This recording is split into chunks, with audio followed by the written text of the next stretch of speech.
I think what's really strengthening the model now is that we have a young leaders program which is part of the succession planning. So it's leadership succession that we've developed along with leadership and responsibility. So they're being exposed to responsibility at a lot younger age than what would normally happen.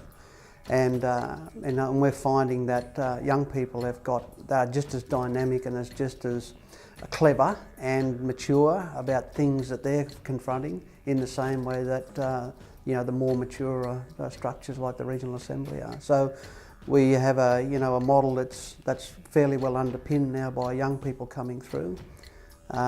We've engaged about 400 young people over the last 6 or 7 years.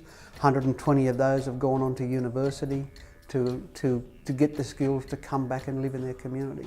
Because the idea about the young leaders was to challenge them that if they were going to live in small communities, small rural communities, opportunities are limited, but they can't just sit there and do nothing. They've got to make the community, they've got to be part of the community and get better participation out of the communities, because not all people can be the mayor of the Shire Council, but somebody has to be the mayor, somebody needs to be the captain of the fire station, somebody needs to be the coach of the football team, somebody needs to be the AEA at the school, somebody needs to be something to ensure that the community can participate in a way that supports the community in its ideas and its aspirations. So, it was fantastic when we first started this program. We pulled kids off the street who were disengaged with the school, young people who were unemployed, looking for opportunity, and within a month and a half or 6 weeks later, they were doing PowerPoint presentations to the Regional Assembly about how they were going to change their world and what they were going to do to take control of it. We've made it a standard of practice that we've expanded the membership of the Regional Assembly to include four of the young leaders. So every time we meet, there's 4 spots around the table for them. They're treated like everybody else. They get a meeting booklet.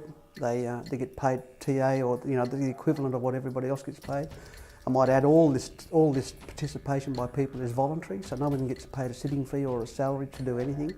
It's all volunteer, and I take comfort in that, because people are participating there because they want to be there, and they are concerned about the issues that are impacting on their communities and their families and stuff. So we see that as the final part of the development of the young leaders, is that they get a seat at the table of the Regional Assembly.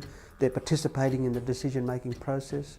I open up the meeting and allow them to chair sessions, so that they get an opportunity to chair the business, to execute the business the same as everybody else does. So, and it's all important for them to, and they get exposed to some colourful debate. And that's a good thing, I think, because it's important for them to understand and learn from that, and it makes them better people in the future to be able to be responsive or be more mature in the way that people are engaged.